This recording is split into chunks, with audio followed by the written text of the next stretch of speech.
আসসালামু আলাইকুম ভিউয়ার্স, চলে আসলাম নতুন একটি ভিডিও নিয়ে রিজভি পিজনস হোমস থেকে। তো আজকে একটা কবুতর আমার টার্কিশ টামলার, এই কবুতরটার সালমোনেল্লা আক্রান্ত হয়ে গেছে। তো এটার ট্রিটমেন্ট নিয়ে কিছু কথা বলবো। তো সালমোনেল্লা কবুতরের একটা ভয়াবহ মারাত্মক একটা ব্যাধি।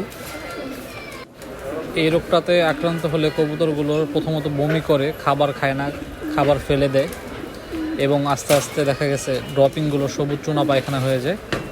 পরবর্তীতে ভালো মতো ওষুধ না দিলে এরা টাল হয়ে যায় বা অনেক সময় মারাও যায়। তো আজকে এই কবুতরের ট্রিটমেন্টটা নিয়ে কথা বলবো। স্ক্রিনে দেখতে পাচ্ছেন অ্যান্ড্রোসিন ভেট। এটা একটা কবুতরের জন্য 4 ফোঁটা ওষুধ 5 মিলি পানির সাথে মিলিয়ে সকালবেলা আপনারা দিবেন। আর এটা হচ্ছে রেনা পিএইচ, এটা বিকালের পানিতে 3 ফোঁটা ওষুধ 5 মিলি পানির সাথে মিলিয়ে দিবেন।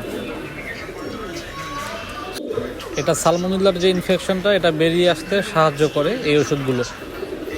এই নিয়মে ওষুধটা চলবে 7 দিন। আর খাবার না খেলে রাইস স্যালাইন খাওয়াবেন 2 বেলা করে। আর বমি করলে ইনস্টেট ওষুধটা 1 মিলি ওষুধ 5 মিলি পানির সাথে মিলিয়ে খাওয়াবেন।